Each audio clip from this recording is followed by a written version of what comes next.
Tim Drake Robin issue 3, which is written by Megan Fitzmartin and art by Riley Rosmo. Who loves Rosmo? Connor loves Rosmo. He has some baffling layout choices in this issue. I just do not understand what he's going for. He's done that thing again. I mentioned a few times during Harley Quinn where he has to physically guide you through the page, like with like prompts. Like in this case, he has lines connecting to circles, like white lines superimposed on top of the art. So to make sure your eye follows in the right direction. And I just can't help but feeling if you're needing that, so I'm looking in the right order, you're doing something wrong, just straight up wrong. It's not good enough, and that's on like the second page of the book, I think, that he's got to do that. So yeah, it's not great. But the first half of the issue is probably the best this book has been. Despite the awful art, but at least the writing, it's the best characterization of Tim so far. It's very much classic Tim in the mold of being Bruce's real successor as Batman specifically. In the case of, so he's fighting all these Robins, which is how it showed up last time. It's literally clay versions of Dick, Jason, Steph, and Damien. So he's found 4 of them, and it's obviously very clearly not them, but they're mimicking their fighting styles. So it's Tim breaking down, how to beat all of his siblings, so to speak. And it's very much Tim as the detective, successor, and being that, and that stuff's not bad from a writing side of things.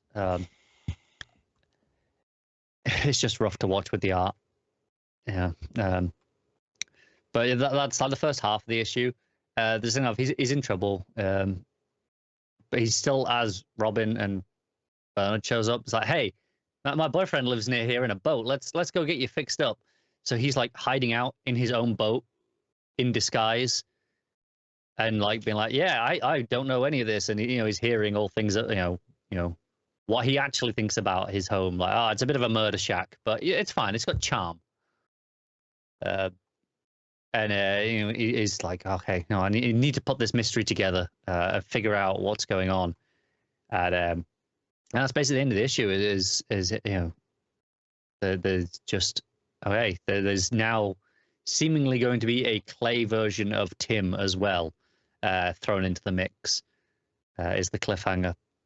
Alongside all the other Robins, so we'll have to wait and see, how that goes. Tim v Tim, whether it'll try and mess up any kind of relationships, because they seem to know things about, despite being like clay manifestations, they do seem to know things about the other Robins. I think at one point, like Steph mentions like their relationship in the past, stuff like that. Like not anything explicit and specific references to things, but just more.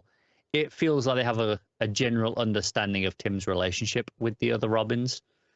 But how much of that is just what they've gleaned from casual observation is hard to say at this point. I think it's definitely the best issue of the book so far.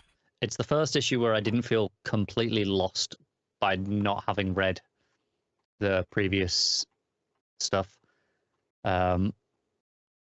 It's the best characterization of Tim.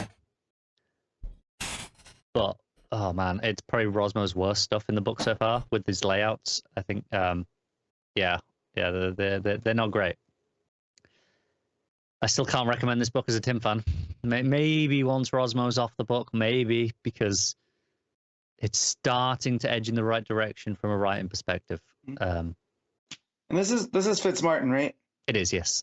Yeah, so I don't know if you read the Young Justice tie-in. I did not. Dark Crisis. There's a lot of Tim and Connor and Bart stuff in there that seems like Fitzmartin really enjoys these characters. So I'm not surprised that the Tim feels right. I think that maybe Laura Braga doing the art like they did on. Yeah, that would be nice. On that book, on the Young Justice one, would help here. Because everything you're saying sounds like something I'd like to read. I remember it's Rosmo, and I'm like, yeah, like the first two issues, I think were bad from a writing side as well. Yeah. I kind of spoke about those where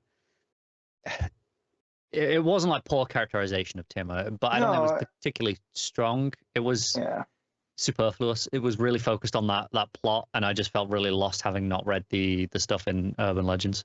Mm-hmm. It's finally settling to a groove of being its own book at last in issue 3, as opposed to being a continuation from that, which is nice. But Rosmo, so yeah, it's going to be like a 4.